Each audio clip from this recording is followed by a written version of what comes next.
I'm on my grind. I know what it is. So Jaron Ennis, the man that everybody totes as the killer, the monster of the next monster of the welterweight division, he goes to the decision against Jaron Chukhadzhian. Excuse me if I'm chopping his name up. So this will be the third fight Jaron Ennis has with the decision. The first time he went the decision was way back around when his career first started, way back in 2016. Keep in mind, Jaron Ennis in 2016, he fought 8 times. 8 times. But then, given those fights were short fights. That's the early on in his career. 4 rounds, 6 round fights. Still very busy, very active. And the first UD was against Eddie Diaz, and then he had another one in 2017 against James Winchester, and then this one with Karen. All right, you can call him Chuck, okay? Against Karen Chuck. Now, watching this fight, I had a prediction, a personal. I didn't make a official prediction video, but I had said Boots was gonna get him out late. All right, and I'm pretty sure most of us were saying the same thing, right? So I'm watching this fight, and I'm like, what the hell is going on with Jaron Ennis, bro? What is he doing in this ring, bro? What's happening? Because we so used to seeing Boots, bro. We so used to seeing him walk dudes down, or dudes that's really not moving and stuff, or people that's gonna stand in the pocket with him and bang with him. Okay, so there was a few things that was running through my mind as I watched this fight. I'm like, okay, is he playing possum? That did run past my mind at one time. I was like, okay, is this dude playing possum? Is he playing possum to try to get the Errol Spence fight? Because there's still a possibility that Spence could vacate his title if he wanted to and not fight Boots. Is he trying to play possum for Terrence Crawford? Yeah, that did slip my mind because I never seen Boots do that kind of stuff in that ring. I never seen him. Some of the issues that Boots usually do, he was doing, but he was doing it weird. He was being really extreme with a lot of things in this fight. He was overthrowing his punch to where he was off balance and left his face wide open to get clipped. He was doing that, overstepping, overthrowing. He wasn't cutting the ring off correctly. He was doing a lot of stuff that I'm like, okay, this can't be what I'm watching, bro. This ain't what I'm used to seeing from Boots. All of the flashy Roy Jones-esque movements, he wasn't really doing that in this fight. So that did cross my mind. I'm like, what the hell is he doing? Why is he doing this, man? And then also said, well, maybe he's practicing. Because you remember him saying he's watching a lot of Tyson fights, right? You remember him saying that recently? And then you see him in the ring bobbing and weaving, getting low. It did look like he was trying to employ some different kind of skill set in that ring. And then I said, well, nah, man, maybe this fucking Chuck dude, this Karen guy, just giving Boots problems, man. All right? So my last opinion on that fight was the dude just was giving Boots fits, bro. I know a lot of y'all not going to hear that. Hey, listen, this is what it is. This is boxing. Does that mean Boots has been exposed? A lot of people are saying, hell yeah, they think he's been exposed. And then his corner, I was listening to Bozy them talk. I didn't really like what Bozy them was saying to him, but I guess they figured, we got him. Because I remember Bozy was saying, it was kind of funny, though. He was just like, yo, Boots, this your round, man. Go get him. Something like that. But he needed the rounds, bro. Sometimes you need the rounds. He got the rounds in. Cool. But you got to admit, man, that Chuck dude was giving Boots some problems in there. He was giving him some issues. And I think the guys, I kept calling him a mini Murder BM because he looked like Arthur Beterbiev, man. He had the same face structure, everything, the movements. It was crazy. Like a miniature version of Arthur Beterbiev, man, just without the power. All right, so I know a lot of you real extreme Boots fans out there. Y'all gonna say, "Oh, you know, he he did what he needed to do." Yeah, he did. And listen, man, I want to know that. Look, they're not gonna. All these fighters are not gonna have perfect fucking days every time they get in the ring. We already know that. But I just found this. I found it a little concerning because I'm just like, okay, I never seen Boots struggle like that. And this is a guy that people was like, oh, bro, he's supposed to go in there and straight ice this guy. Nobody even heard of this dude. I don't even know who the fuck this dude is. I don't know who this cat was, bro. All right, so he did look like he was struggling against this guy, man. He did. And listen, I'm not gonna hold it against him. He struggled, bro. But y'all not gonna sit up here and tell me he ain't struggled, but cause he did.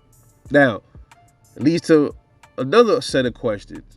After seeing what Jaron Ennis did in the ring tonight, do you guys think he's ready for Errol Spence Jr. or Terrence Crawford? Now, I made a video a couple of days ago, and I was why I don't know. It was just something made me go back and watch some of Boots on older fights, and I said, well, upon watching some of his recent fights, I come to the conclusion he damn sure ain't ready for Terrence Crawford right now. Errol Spence, I said, well, he could more than likely get Errol. He can get Errol. But assuming he was not playing possum, which I don't know why a boxer would do that, but it did cross my mind because that's the thing. I think some boxers do that shit, bro. I think some boxers want to fight so bad that they might risk getting knocked out or just making themselves look average. So the other fighter that they want to fight can bite. Listen, nobody's gonna admit that, but it is what it is. I don't think that's what the case was in this fight. I think he just was struggling against this dude. The dude was a mover. He was struggling against him. He was. He just read it. This was just his day. One of those days, man. Okay. And now I'm not so sure if he even gets Errol Spence, bro. Yeah. I'm not. When I say he's not ready, that doesn't mean I don't want to see him fight.